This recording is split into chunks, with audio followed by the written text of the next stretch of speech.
میرے نبی پاک صلی اللہ علیہ وسلم نے گھر ٹوٹنے سے بچانے کا نسخہ پہلے یہ بتایا، فرمایا خالی دولت دیکھ کے شادی نہ کرنا، دولت متکبر بنا دے گی، اور خالی حسن دیکھ کے شادی نہ کرنا، حسن آدمی کو سرکش بنا دیتا ہے۔ حضور کیا دیکھیں؟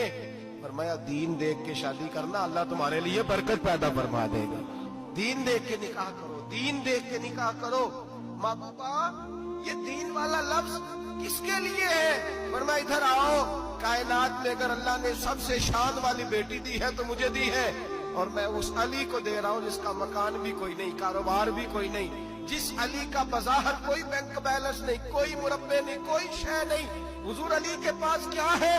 فرمایا میرا علی عشاء کے بعد قرآن شروع کرتا ہے تو فجر سے پہلے ختم کر دیتا ہے۔ میرا علی صبح کی نماز کے وقت تلاوت شروع کرتا ہے تو ظہر سے پہلے قرآن مجید پڑھ دیتا ہے۔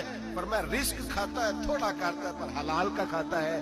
فرمایا پاکیزہ روٹی کھاتا ہے، اور جب میدان میں نکلتا ہے تو برادری کے لیے نہیں نکلتا، جب تلوار لے کے نکلتا ہے تو یہ مکے کے لیے نہیں لڑتا، یہ تلوار لے کے نکلتا ہے تو قومیت کے لیے نہیں لڑتا۔ بابو کس لیے لڑتا ہے؟ فرمایا یا خدا کے لیے لڑتا ہے یا محمد مصطفیٰ کے لیے لڑتا ہے۔